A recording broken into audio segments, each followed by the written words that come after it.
Hey, P2, do you want to hear some trivia? Oh, mate, I love a good game of trivia. Guess what happens when a chook and two pelicans get together? What's that, mate? A clucking good time.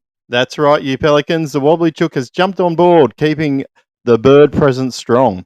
Whether you like a pale ale, brown ale, IPA, or a lager, the wobbly chook has you catered. Crafted from Yamba's finest chooks. Better still, Mick, how do we get some wobbly chook?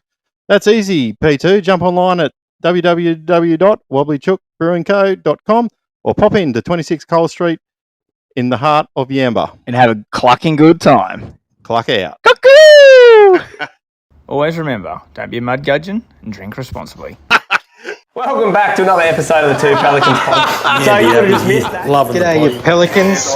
Here he was, you were sort of hung up on his door. Go and have a good time with them a bit later on. Pelicans landing in 3, 2, 1. All right, welcome back to the Two Pelicans. I'm Mick. I'm Bo. And we are the Two Pelicans here once again to make fishing great again. One cast, one throw, one lure, one yarn, one something at a time anyhow. Every intro is different every week. I try and do that on purpose. The week that's been, mates, what's been happening? I don't know. I've been a little bit cheeky. I got the boat fixed. So I've been playing around with that. So is it working? As far as I know, I haven't had a chance to take it out on the water, but from all reports from the computer and that, we're looking good. Yeah, okay. So that's happy days. So hopefully over the weekend, the weatherman's might be a little bit wrong with the weather and I can sneak it out. We'll get to your weather situation shortly. Done that.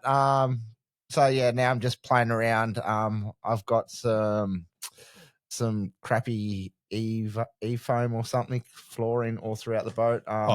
So I'm pretty sure I'm going to rip all that out and go recarpet it. Yep. I was talking to, I know some of you guys might laugh, but I was talking to a house fella that lays carpet in houses and that, and he reckons he's good enough to give it a go. So I'm going to roll the dice. I've pretty much seen people that don't do that sort of stuff do it all the time. I think it's fairly straightforward. It's just, I guess, the preparation is getting it all prepared back and all the old shit off.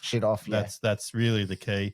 The adhesive and all the rest of it, once you get into it, is fairly straightforward. So you'll probably hear me whinging about adhesive and that over the next few weeks. But for people that are listening to this show that are thinking about doing their boat, maybe Bo will have some tips for you. Yeah, I'll definitely have some don'ts. I'm a cowboy. Yeah. That's going to be a fun little adventure. Got the bug bit again, so I'm going to actually. Yeah, play with that. I pretty much want to make it unrecognizable for what it is. So I probably won't do. You won't see me fishing in it, and probably until it's actually done. Ooh. I'll probably fish in it by myself on like a weekend and that, but you won't see me in a tournament in it until it's done. So, talking about done, I'm done. Yeah, and then the wobbly chook. So. I know. I'm having a wobbly chook and then going to work. So we've got both fishing clubs coming out for dinner tonight. So as we know, we record on a Wednesday. So yeah, that's right. So Clarence Valley Annual Fishing Club will have their monthly meeting, and I think Brushy Fishing Club will have their meeting. Oh, so you might have a bit of madness down there tonight. Yeah, bit of chaos down there. That's good. Few fishing tales for sure. Yeah. But what about your weekend, mate? You'd be getting some prep ready done. It'd be a bit of chaos in your life at the moment. Actually, it is a little bit of chaos. Work's just flat out. Just trying to keep up with that. But on the weekend, obviously the weather was shithouse again, so we've gone back to shithouse weather, which is great. Yeah, must be an ABT coming or something. I'm not quite sure. Got to be a comp coming on. And so look, I think both days I spent a bit of time prepping the boat and a little bit in the jigger as well. Same slide on camper. Today's Wednesday. Thursday, I'm going to head up to Tweed Heads, park her up, and so Friday we get out there. I believe I'm taking the number one brother fishing on Friday. Yeah, pretty much. pretty much. We'll see. We'll see if he can do it. He's pretty arsey in a non-boater situation. Oh, it's. I was just talking to you before we come online about, I guess, the ABT that's happening this weekend. Obviously, first of all, the wind's going to be putrid by the looks of it, and the weather probably. I think it's forecast to have like at least 20 knot southerlies for most of the competition days by the looks of it. And the other thing is the fish or the bream might be transitioning a little bit. So what that means is that instead of them all being congregated down the front, they might be starting to spread out, which can help sometimes, and other times it doesn't help. But it'll be what it'll be, and I think from memory, it's the last qualifying round for the bream stuff. It is the last. It is the very last round at Tweed Heads. And look, I'm going to shake the boat a bit here. We both rep both ends of the side of it all, and we both love both companies. Is it going to be a crab war this weekend? Yeah. Are we gonna see the? Well, let's the tricky. Well, let's just face it. And I'm sure. I haven't looked at it, but I assume the guy that come up with the crab weight from the JML side and the Rapala man will both be fishing this. Yeah, right? Well, that's what I was thinking. Is it? Yeah. And then also too, like Pete Brukel, he's there. He sort of smashes the old cranker crabs around. So. Look, that's what I mean. Like, I think it'll be a great. I think it'll be, it's definitely something that could be won on crabs. That you can't withstand that. How the new ones come to the party, we'll find out. It'll be interesting, I reckon. No, I just or could one of the new prawn patterns come into play as well? There's some pretty cool prawn patterns. Yeah, look, I've sort of been thinking about. I won't say too much now. I've got to keep some secrets. But, that's exactly right. But I sort of thought about how it fished when I was up there for the QTS, and obviously a lot different to now. But even on that QTS, where I was getting numbers, but they weren't huge fish, but I was getting numbers, right? Yep. And I think they're the areas that these fish might be moving to now. And sort of that was a little bit further upstream and the like. So, but yeah, I sort of you can't not think about the bottom end in August still. No. But just depends how much traffic's around there. It could be ideal opportunity to just sneak up a little bit further and find a little purple patch, hopefully. So we'll see what happens. No, very nice, very nice.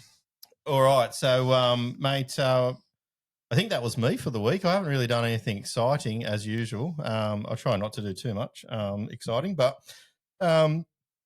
you want to go through some of the things that have been happening through the week in the news? Yeah, well, let's start off with the Aussie Bass Classic. Mm-hmm. So that was held down on the weekend down at beautiful St. Clair. Mm-hmm. And we're going to shout out to our top three. Looked like it was a pretty good comp brand down there as always. Yep. And Jig Pro Miller Rods. So that was our good friends, 40 and Al Mac again, taking it out for the second year in a row. Yep. Well done, boys. Second place was Suzuki Marine, and I'm pretty sure that was the Hay Boys fishing together. Yeah, the two brothers. Yep. Father and son. Oh, father and son, sorry. Yeah. So sorry. Jig Pro and Miller Rods won the event with 7.224 kilos. Nice. Very nice. Yeah. Suzuki Marine second place at 6.052.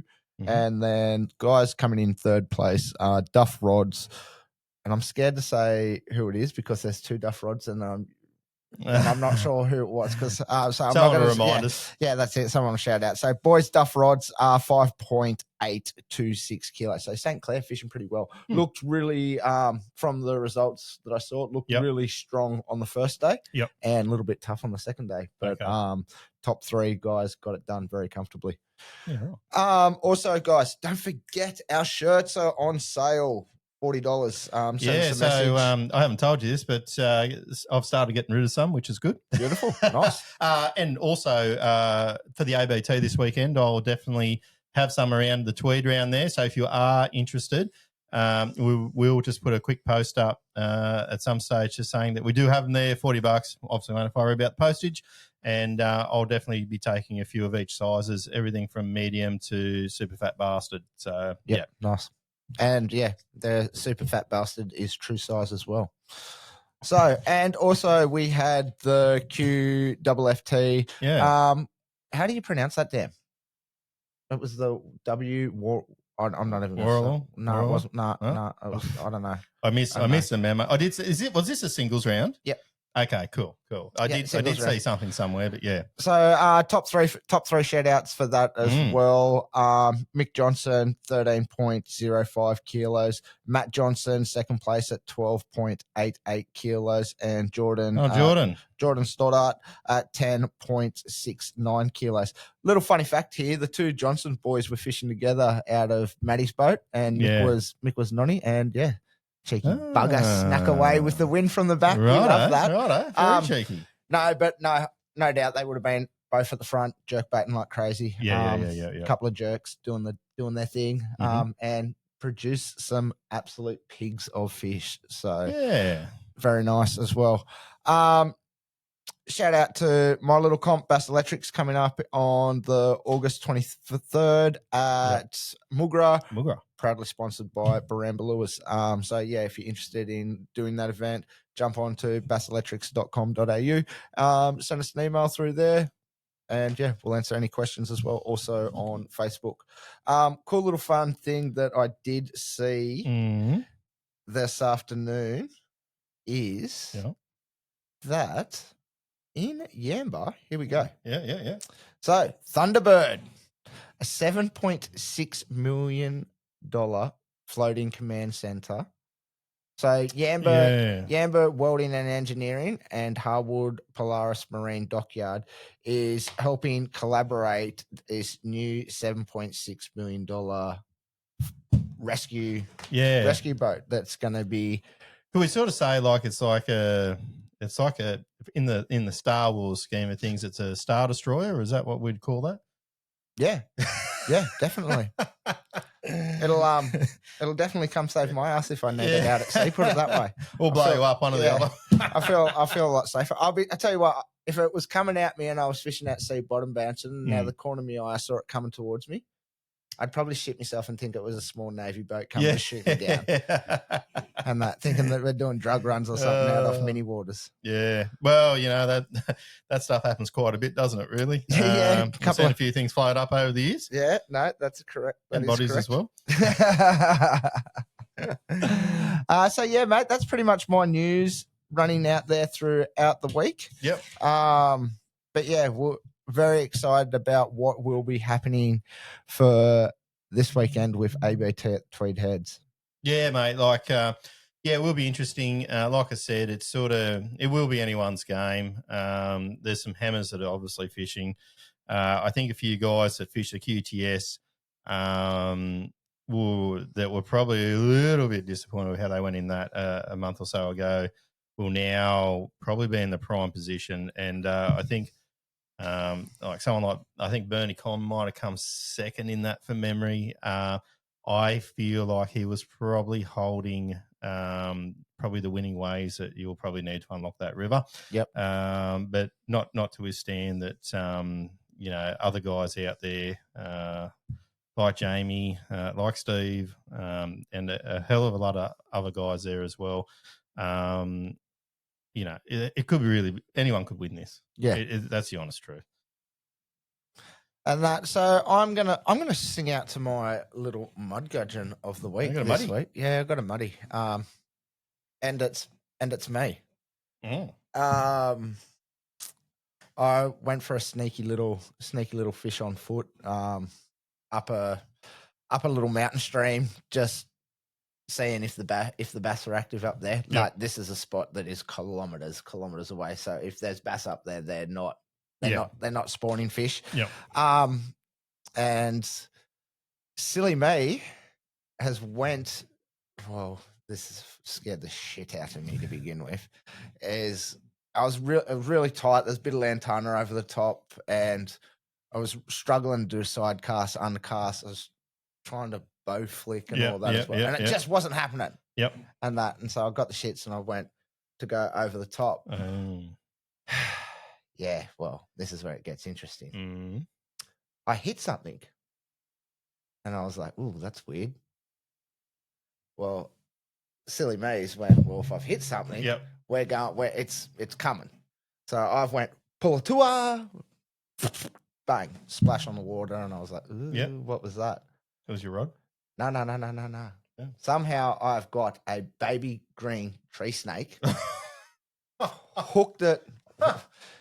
For a good story, we'll say I hooked it in the arsehole, flung it out. Well, then I've had to deal with it coming back when I've bring it back in, and I tell you what, this thing was not pretty pissed off, I'd imagine. Yeah, no, So I'm mud gudgeon. I'm calling myself mud gudgeon of the week for not paying attention, and Talking about a mud gudgeon, we might just see if we can touch base with good old P2. Now we're going to try and get him on tour here, which is a rare exclusive from the little fella, but if we don't, we got a backup yarn if he's out of service. So let's just see what we can provide here for the people. Oh, it's ringing, so that's always a good start. We'll probably just go straight to voicemail. He's having too much fun. Or he's at the pub.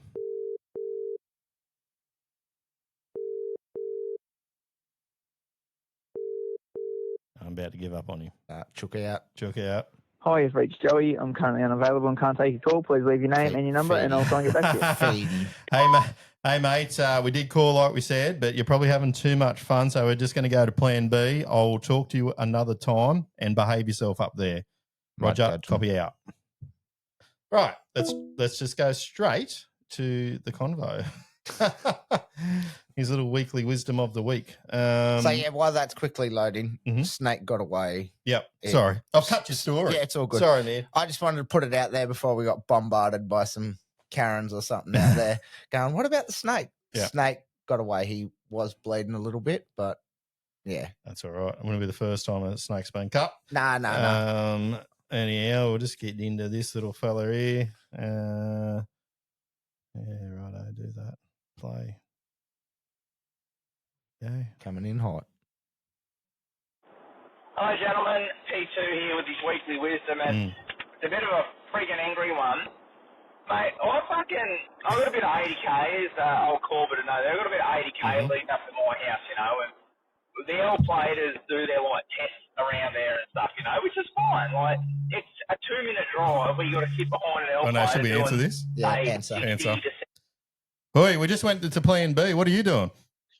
Are we live? Oh, you're live as shit, pal. We're live, mate. We have a bit on. We got a bit on. We're fucking had a bit on. So how many chooks have you had?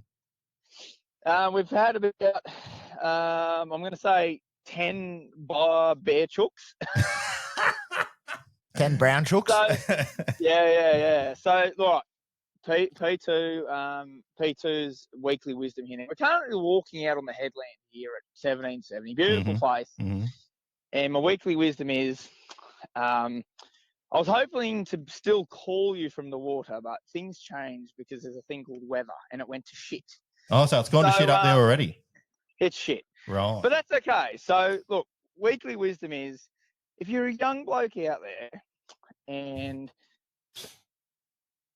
do something, whatever it is, someone says, oh no, you can't do that. Yep. You can't do this. Well, you prove them wrong, because today we had my boat at the Great Barrier fucking Reef. We punched her. we had me old tinny 44 kilometres off the coast of Australia mainland, and we were balls deep upper. We were upper, and then it decided to blow 25 knots from the south. We had a 2-hour trip back. We had about 200 litres of water in the boat, but we made it back. Oh, God. Now, did you catch any fish? Can't do something. Did you catch any fish? We smashed them. Did you? Probably caught 40-odd fish, cobia, tusk fish, trouts, sea bream, you name it. We nailed them. Great day. Yeah, but right. That's the weekly wisdom, boys, is when someone tells you can't do something, prove them wrong. Put your mind to it, you can do it. You prove them wrong. Balls up and I'll swing. tell you, and don't get rescued by the VMR. When we come back, 2-hour trip, mate, and there's 30-foot bloody centre consoles coming back, and here we are punching it back into 3 metres. Imagine it. Yeah. And old mate telling me to slow down coming in the bar. I'm like, bud, but we complain through this stuff. You can't, but we complain in a foot of water. This is okay for us. Yeah. So that's the weekly wisdom, boys. I'm going to leave you and love yous. Love your work, mate, and look after them little bear cans, won't you? Oh, I am doing a great job. See you, boys. Right, see you, mate. Well, there we go. We started going with Plan B, but then Plan A turned back up, and we might just play Plan B another time or something. I don't know. What do you reckon? We'll play it at the end. Play it at the end. We'll figure it out. Something that, yeah. But yeah, anyhow, what else is happening, mate? We sort of covered off everything that we're going to today. Yeah, sort of ticked it all off. What is the date today? Oh, the 6th. 6th? The 6th. Oh no. Well, what about the weather on the weekend? Okay. Well, it's fucked. Well, it was more than fucked. Oh, the weather just gone. Oh, yeah. Oh, yeah, it snowed. Yeah, no, I sort of missed the memo a little bit there. I was a bit slow on the uptake there, but yeah, we got there in the end. Yeah. Bloody snow around us, left, right, and centre. Snow, shit, cold weather, just rubbish. I heard a story of a house roof collapsing over there at Ebor from the weight of the snow on their roof. Yeah, and a lot of commuters or travellers got bogged. 100 odd people got stuck. Yeah. I'm sure Tyson will tell you his story on the on the weekend. You had a bit on? Him and Damien went over there, and I think they might have cowboyed it through a paddock or two to get home, but yeah, hooligans. Yeah, I hate the cold. So whilst I would have loved to take the kids up there, we had other things that still had to happen, even though some sport got cancelled, not all of it. So so anyhow, we still had to hang around for that, but anyhow, next time we'll see what happens. But the weather. Once again, is all over the shop at shit. Yeah. And obviously an ABT is coming up, so it has to go to shit. That's the rule. Hey, P2. Hey, mate, what's up? Mate, now that I've got this boat here and I've got the electronics on the way, I'm going to need some fishing gear. Mate, you can't look flash in that new rig without some new fancy fishing gear. I know. Mate, I can only recommend one thing. I would head over to the Dyer Australia website, mate, and make yourself a little bit of a wish list and then head into your local tackle store and see if those legends can get it in. Because if there's one thing I know, mate, Dyer Australia, they have it all. Whether you want a brand new rod, a nice new shiny reel, or some new line to go on it, then you're going to need some tackle, of course. They have it all. Dyer Australia is your one-stop shop, and the big supporters here, the Two Pelicans podcast. Well, Les wasn't a cyclone this time. Oh, fuck it, might as well be. All right, so we should we start dialing in our special guest? I think we might dial in our special guest for this week. Righto. Now, while I'm doing that, and hopefully he picks up, because we're really good at organising these things sometimes, unless you're P2, of course, which is hopeless. Right, so let's have a look here. I need a keypad, and what have we got there? Shit, I'm dialing all sorts of fucking numbers here. Could end up in Bangkok. What have we got there?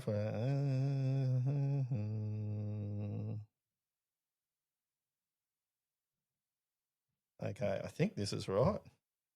Fingers crossed.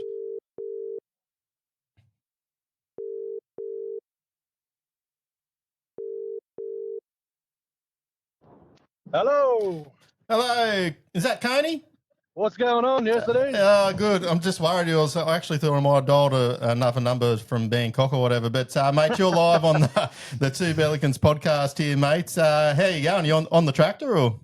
No, mate. No, I'm actually on the way home. So early mark today. Mm-hmm. It's a bit of wet weather's got us just catching up on some jobs and some early knockoffs. So it's good.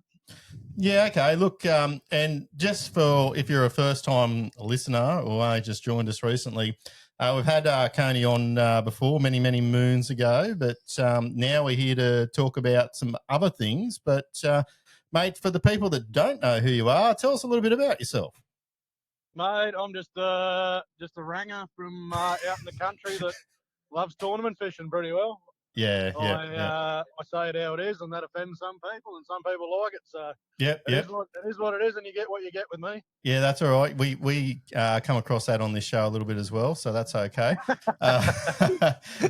Mate, you been doing any fishing recently out that way? Mate, We competed in the me and Matty Langford actually competed in the Aussie Bass Classic down at St Clair on the weekend. I didn't see your name in the top 3. No, Matty got big bass. Oh, did he? Sure. Oh, right. Matty got big bass. We were second after the first session, but Yeah. Let it slip a bit there due to the weather conditions and being stubborn. And obviously day 2 got cancelled, which was unfortunate again. But apart from that, I've been pretty quiet. Done a little bit of cod fishing.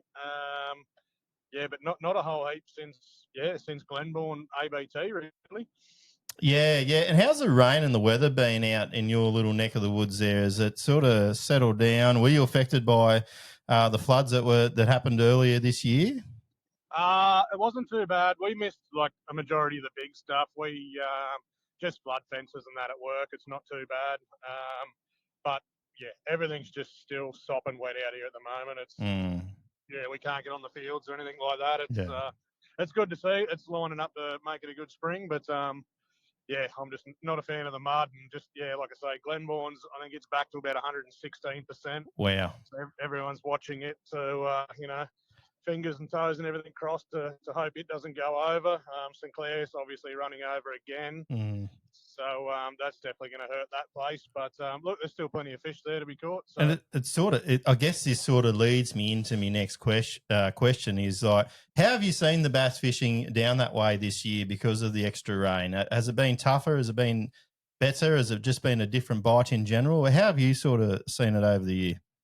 Oh, it's definitely mixed up the bite periods and so-called patterns that they seem to follow. Look, Glenbourne's just going ahead in leaps and bounds. I think if it doesn't go over in the next sort of 12, 18 months, I think it's probably going to be the premier dare. Okay, nice. Them fish, like any tournament down there at the moment, you nearly got to average 1.6, 1.7 kilos per fish. So that's we're getting up in Somerset sort of caliber fish there. Standards, but St Clair's, it's going to take a little bit of a hit. Obviously, a lot of fish probably did go over. But I think there was a heap of fish in that joint anyway, so it's probably not going to hurt in the long run. Maybe they'll start to get a bit bigger, like the Glenbourne bass have now. But all in all, I like it when it's a little bit tougher during the tournaments. It's you sort of back yourself to figure it out a little bit quicker than someone else, and it goes like that. Yeah, right on. Now, all these dams, they run into the Hunter River, don't they? St Clair definitely does. So if there's a comp at the Hunter River next year, look out. Well, that was going to be my next question. I was going to say if we're fishing around Raymond Terrace again, hopefully some of those dam fish realise what a river is and swim down. Exactly. Yeah. Look, I think that could definitely be on the cards. It pretty well hasn't stopped running since the hunt around we had there earlier in the year. It's just been pretty crazy the amount of rain we've had down this way. But look, everything will settle down. You guys know what it's like at the Clarence. It's it all settles down. The fish are still there, so that's it. And we all know what a big water splurge through a system like up here can do, and the Hunter River would be pretty much the same. I reckon a good flush out. I think so. Exactly. A good flush out's not going to hurt it. Now, no, not at all. I was just going to say, before we sort of get into the real topic that we've called you about, thoughts this year on the ABT Grand Final at Richmond River. Are you qualifying for that one? Will you guys obviously be back from the discussion we're about to have? But how are you sort of seeing that sort of lead up? And typically, I know you probably obviously have done your fair bit of river fishing, but how do you sort of see the Richmond River sort of weigh into upper, compared to different other river systems down your way? Oh, look, I think it's going to be awesome. I love the Richmond. I've won a tournament back there in Bass Nation days. I've had plenty of good finishes, but the last event we had there last year, like everyone was worried that it was, it's too dirty. Fish aren't going to see anything. That was some of the best frog water. I was about to say, how good was the frog fishing? That I've ever seen. So it's, I think it's probably a very underrated river system, the Richmond. So we're qualified. All us boys are qualified again. We'll be back from our trip, and I'm pumped. I'm really looking forward to that one. I think it just gets a bad name for all the fridges and freezers that we see floating down it all the time. It is what it is, I suppose. Like, like some people don't like navigating rivers after floods and that, but I mean, if you're pretty sensible, like, it's not dangerous. Like, just use your brain a little bit. And it's, I love it. I much prefer fishing rivers, to be honest. I think there's a rhyme or a reason why the fish are doing what they're doing. In lakes, it's kind of hard to break down sometimes and figure out why they're sitting there and what they're doing. But at Big least old with bathtubs. Yeah, that's right. Yeah, pond perch. Yep. No, I love the rivers, and I'm super excited for that one. Mate, look, let's sort of get into your little trip that you're about to have in the next. Is it happening at the end of this month? 3 weeks. 3 weeks. Yeah. Yeah, we fly out on the 24th of August. All right. So the World Bass Championships, they're at South Africa this year. Obviously, you're part of the Australian team with some other reputable mugs, Matty, Mick, Mitch, which is you. Tommy, Chris, and Braden. Yep. Yeah, All it's right. not a bad side. Like I said, I think you're hard pressed to pick a better side than that that's in form at the moment. Like Mick's winning comps last weekend. Yeah. Tommy's doing what he's doing over there. You got Langers, who's won 160 AOYs. Braden's a grand final winner. Yeah. Chris has done it all, Brim Bass, and I think it's a pretty good rounded team. And hopefully we can go one better this year. Yeah, no, that's really good. Just a side note, what's the bite going to be like over there this year? Have you had much sort of discussions around what it's going to be like there this year and how it's going to shape up for you guys, and what techniques you guys can apply to what you've done in Australia to take over there and hopefully go one better this year and take it out? Yeah, there's not a great deal. It's Arabi Dam is the place we're fishing, so it's like a big long reservoir. There's not a whole heap of information on it, but we've just been studying the bait. They're Southern Hemisphere sort of thing too, so they're very similar, seasons to us. So we're kind of hoping they're going to be just post spawn. We really don't want to, we'll get our asses handed to us pretty good if it's a bed fishing, sort of style, because we've never ever done it, sort of thing. So we're hoping like just post spawn they could be moving out to set up on some ledges or something. So maybe a bit of deep cranking and stuff, which our guys from Queensland are sort of right onto that. Are pretty good at that. Yep. Yep. And then there's also a lot of standing timber and that sort of thing. So, which I spoke to Carl a couple of weeks ago, and he sort of gave us a bit of just a general overview of what their bass do over there with according that's awesome. to the water temperatures and that. So he was a massive help just to give us a little, nudge in the right direction. So they could push out and sit on that standing timber, which would that'd be fine for us too. We'd be able to swim jigs through that sort of stuff, or catch them on a jerk bait, or most of us guys are pretty well rounded in the forward facing deal these days too. So it's going to be, it could be a little bit of everything. There could be a little bit of flipping or anything like that in them deep trees and that sort of stuff. So we're just keeping an open mind, but we're going to try and cover as many bases as we can before we get there. And nice. Much the same as last year. We're actually going over there a week early. We got a few guys that are. Was Chris going earlier? Or is he going with you guys? No, he's going to do a couple of days family travel. Yes. They're going to go and go down to a couple of game reserves and that. But once we get there, we got, I think, 2 days practice at Loscop Dam, which is their sort of premier dam over there for big bass. And then we'll go up to Arabi and get a couple of days before our official pre-practice starts, like we did in Italy. So hopefully we'll get 4 days on there before the tournament, which we should be able to work something out by then.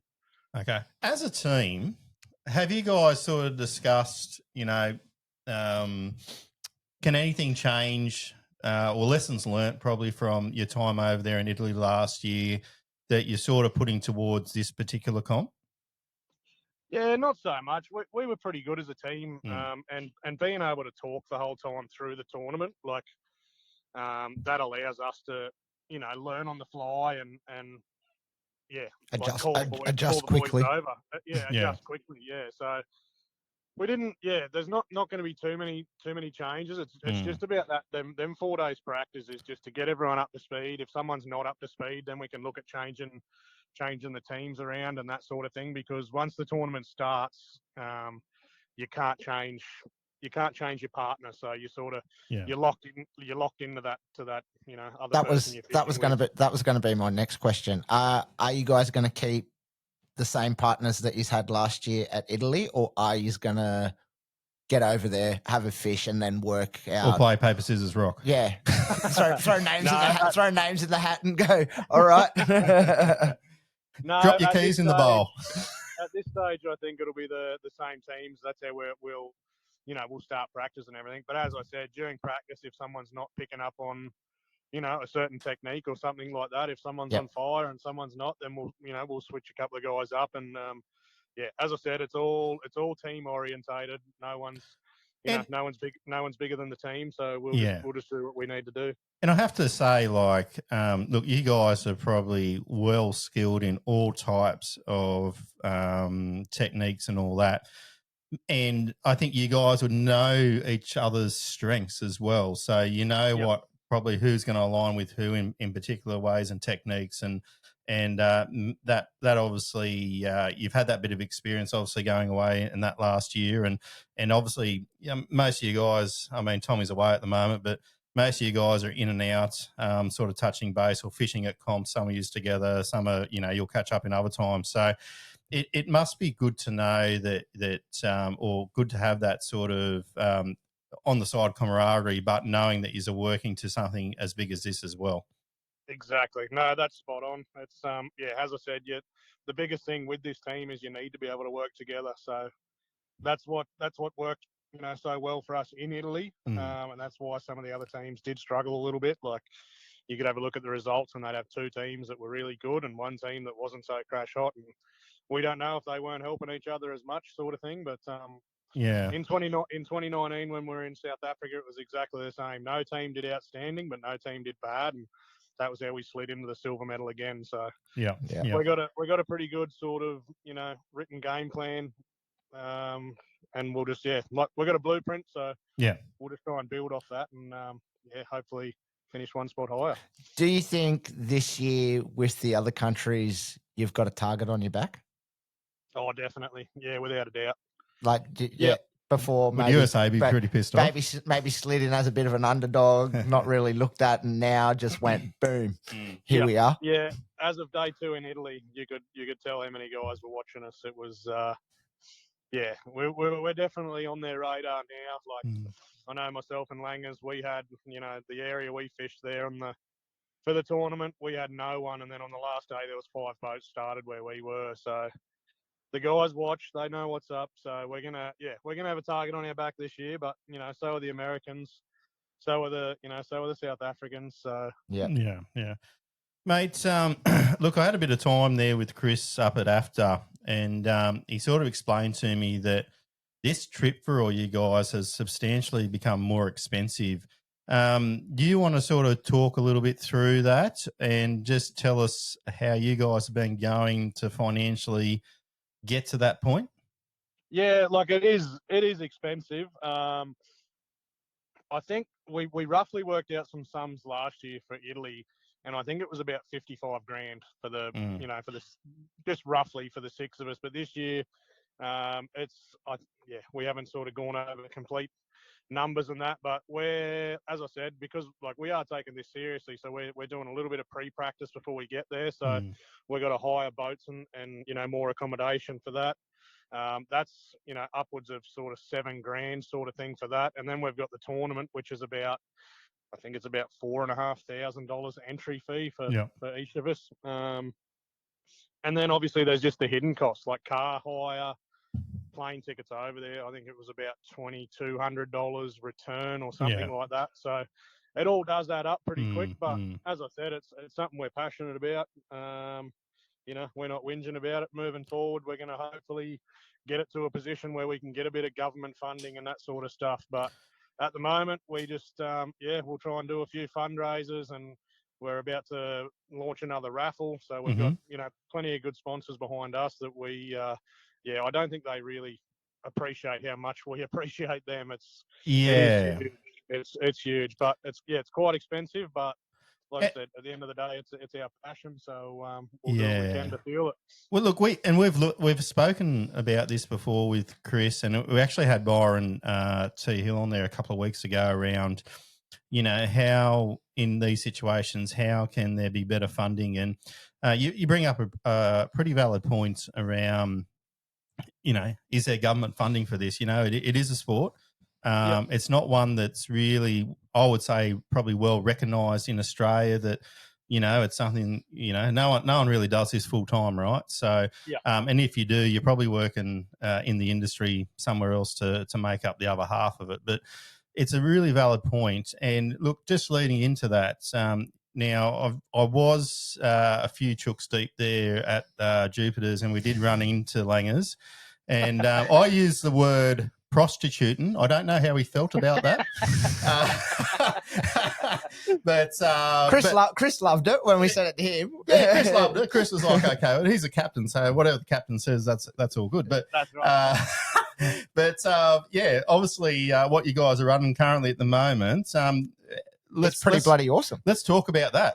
Let's hear about that, and let's hear about the banter you guys probably have to see who's going to get the most. Oh yeah, the group chat between you guys with this would be hilarious. I reckon. It's actually not as bad as you think, to be honest. It's to be honest, we got to a point there where a few guys sort of said, "Oh, you should, auction a day's fishing," and it was sort of like, oh, will it be too hard and all the rest of it? And we ended up just biting the bullet and doing it. And we thought, if we can get $500-600 each or something like that, it'd go towards the trip something, and maybe pay for our pre-practice. So we launched it, 6 of us, and offered a day's fishing. We were gonna, go down the track of, the 3 New South Wales guys might be able to, meet at Glenbourne and have our own little tournament. The 3 Queensland guys, but then some guys were requesting to fish. They wanted to fish with Hickson at Foster rack fishing, or they want to go jerk baiting with Mick Johnson up at Warooma or wherever. That's it, Warooma. That's Warooma. There we go. So we've launched that, and the response has been amazing. I've seen your boys' names popping up there a fair bit. Well, let's go through the post that was put up there recently. So Matty 1200 silent bidder. Mick 1513 by you. You wouldn't have $1,500 to your fucking name, would you? Oh, I've got a secret little kitty stashed away. Don't you worry. We got yourself there, 1200, a silent bidder. Tommy, I'm pretty sure I've gone to 950 on that now, but who knows where that's at. Chris 1200, Dave Chapman. Well, good on you, Dave, and Braden.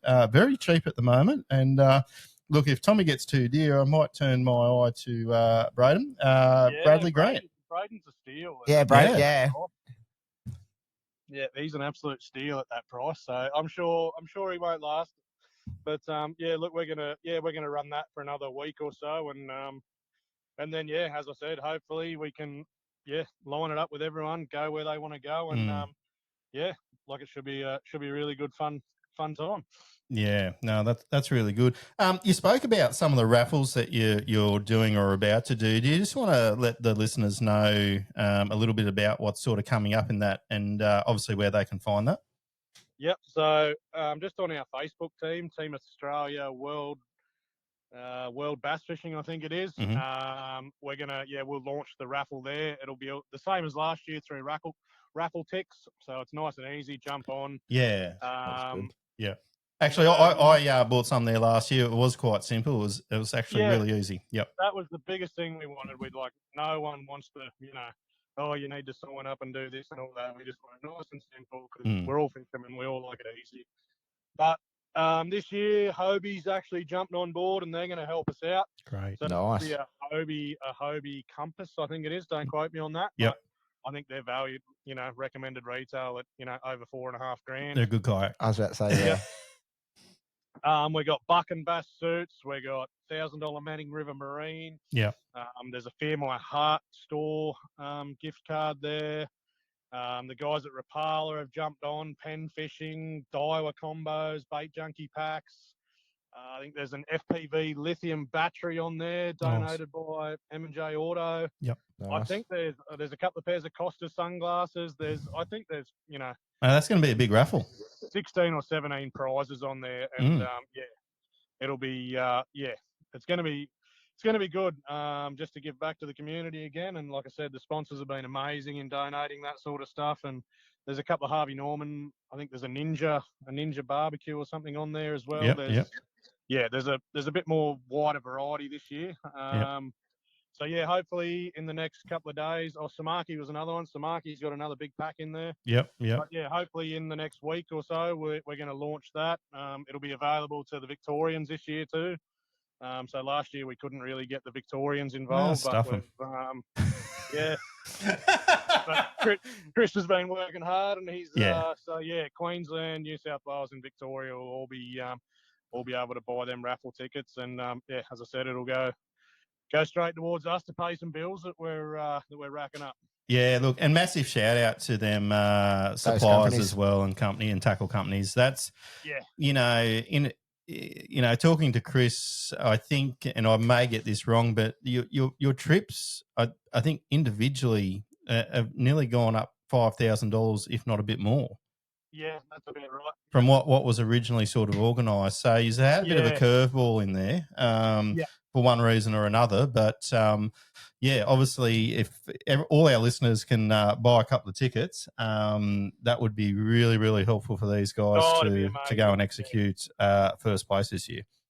Hopefully we're going to get bigger and better. We've got a lot of stuff in the pipelines. It's really hard to, we hit a lot of dead ends trying to, go down the path of, becoming an organisation and lots of things. We hit a lot of dead ends, but we are trying behind the scenes. And as I say, down the track, it's going to be open to a lot more people. We're not going to be doing it forever. Well, and, there's some good guys knocking on the door, and we're even, there's even just an idea we were throwing around this year was to bring someone along next year as like a spare. So, maybe they don't get to fish the actual tournament unless someone's sick, but they can come, they can see what it's all about, they can travel with us, they can pre-fish and everything with us, and they're there as a backup. So and then do a heap of media stuff as well for you. That's right. It'll be just a really good experience to then maybe step in the following year or something. So there's lots of things we're working on. There's lots of behind the scenes stuff, but hang in there, and we'll there'll be a lot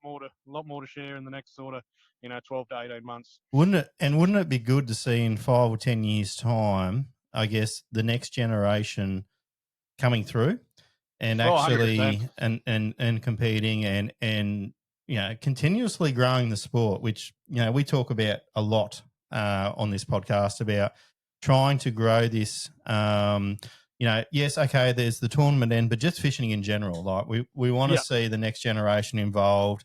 There's a lot of programs out there that are getting young people into fishing, and it's really because obviously a lot of comps age can be a restriction, but obviously when they get to that stage and they're keen, then to have some to aspire to. Yes, you've got the states as well.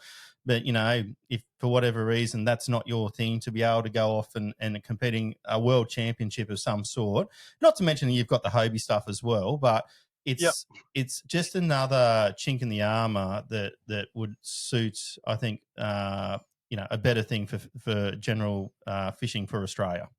Oh, definitely. And you just grow, you keep growing, don't you? Like you fish. You fish tournaments, you lose or you suck, but it's all learning, and then you move on to the next step. It's really good. We've learned heaps doing it. We learn heaps fishing, against each other, but also with each other. So there's lots of good pathways out there. But it is exciting to see some young fellas coming through. Yeah. Okay. Before we let you go, mate, I'm going to hit you. Oh, no, I've got heaps more before you go. We're not going to let you go that easy. I thought, we haven't got into the serious stuff yet. Well, I'm going to ask you three light questions. Yep. Favorite lure? Ooh, geez, that's tough. Yeah.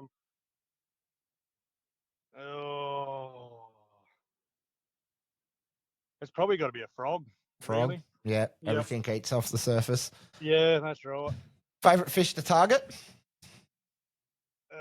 Barramundi's got to be up there. Ooh, okay. Barra. Okay. Yeah. And if you could have a chook with anyone, who would it be?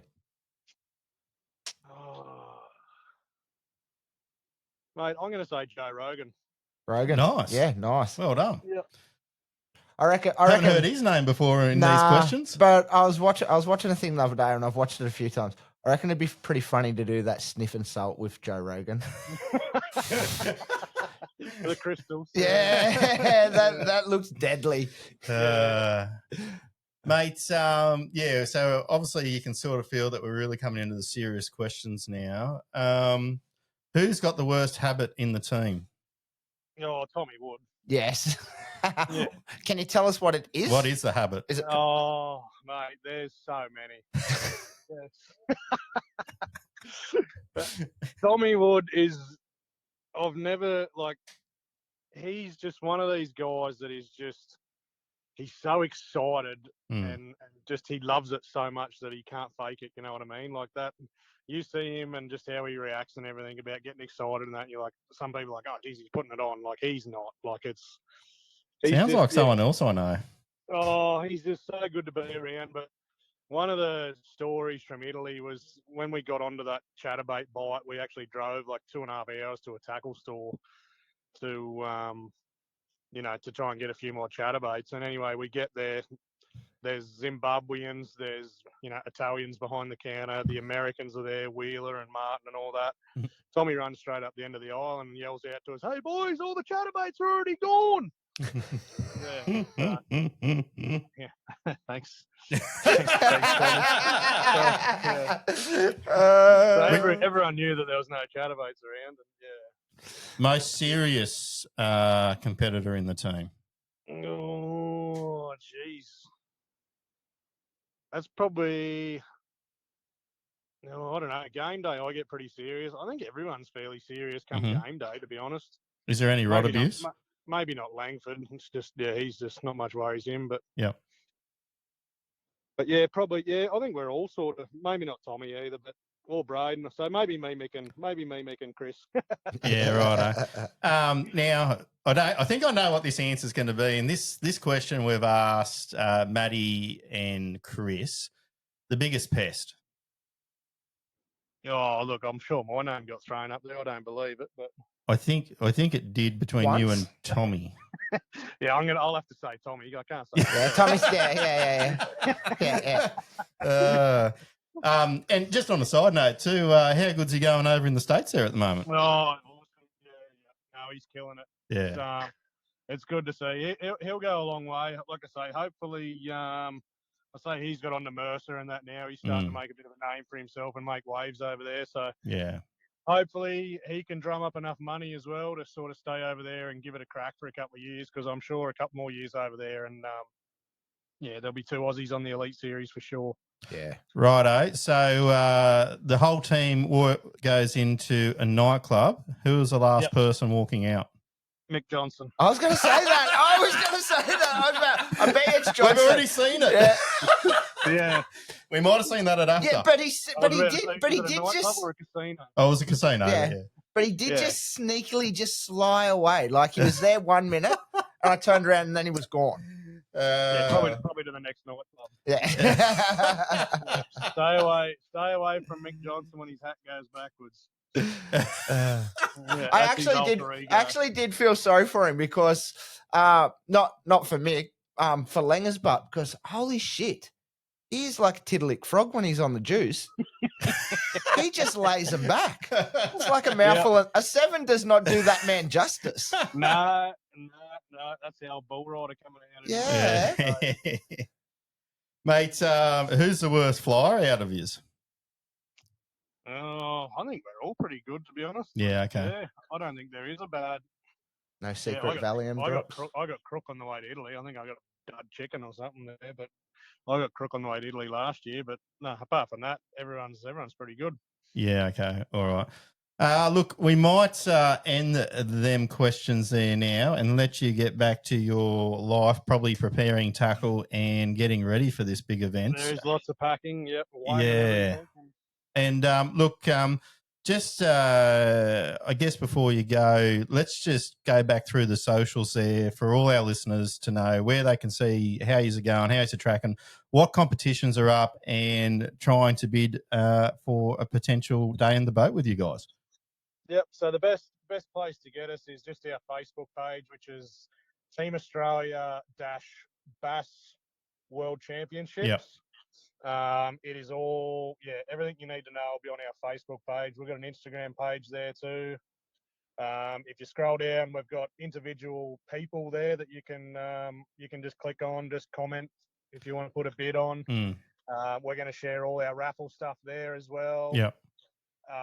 There's a few other pages there that we've shared. I think it's called Saba Open Black Bass World Championships. Okay. That'll be the Facebook page. The one to watch when it's into it. Event. Yeah. Yep. Yeah. We're unsure on how much coverage there's going to be due to service and the like. And also this year there's no weigh-ins. It's going to be a catch weigh release. So okay.